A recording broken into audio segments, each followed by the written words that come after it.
দোয়া করো, রব আমারে তুমি তাদের সাথে চলাইও, তাদের সাথে চললে শয়তান ধোঁকা দিয়ে আমাকে বিপথে নিতে পারবে,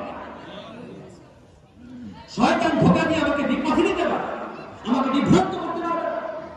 কাজেই গুনার সঠিক পথে চাইবার সাথে সাথে এভাবেও বলো, সিরাতাল্লাযীনা আন'আমতা আলাইহিম গায়রিল মাগদুবি আলাইহিম ওয়ালাদ-দাল্লিন। আয় রব তাদের পথে চালাও না যাদের উপর তুমি নারাজ হয়ে আছো, তাদের পথে চালাও না যারা পথভ্রষ্ট হয়ে আছে, তাদের পথে চালাও না যারা মানুষকে বিভ্রান্তিকর পথের দিকে দাওয়াত দিতে থাকে।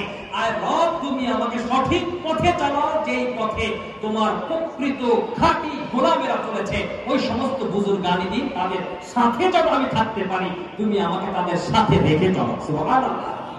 এজন্য বুজুর্গানিদিন আল্লাহ ওয়ালাদের সুহবত, বুজুর্গদের সুহবত, উলামাদের সান্নিধ্য, প্রাজ্ঞ বিজ্ঞ ইসলাম সম্পর্কে জানে শোনে বোঝে এই সমস্ত মানুষের কাছে থাকাকে গুরুত্বপূর্ণ গুরুত্ব দিয়েছেন, যাতে করে মানুষগুলো একা একা কোরআন পড়ে, একা একা সুন্নাহ পড়ে, একা একা হাদিস গবেষণা করে, একা একা ইসলাম গবেষণা করে বিভ্রান্ত হয়ে না যায়। তারা যাতে করে সঠিক অর্থে যারা সঠিক পথে চলে, তাদের ছায়ায় থেকে সুহবতে থেকে কোরআন সুন্নাহ বুঝে বুঝে আমল করতে পারে।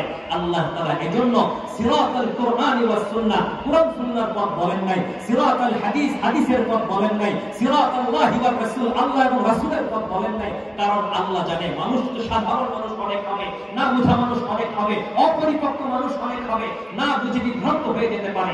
এজন্য আল্লাযীনা আন'আমতা আলাইহিমের পথ, যাদের উপরে আমি আল্লাহ তাআলা সঠিক পথের নিয়ামত দান করেছি, ওই সমস্ত বুজুর্গানিদিন তাদের সাথে যদি কেউ চলে, তাইলেই সে আল্লাহর পথ পাবে, রাসূলের পথ পাবে, কোরআনের পথ পাবে, সুন্নাহর পথ পাবে, যেই পথ তাকে বিভ্রান্তি এবং গোমরাহি থেকে হেফাজত করবে এবং আল্লাহর জান্নাত পর্যন্ত তাকে পৌঁছায়।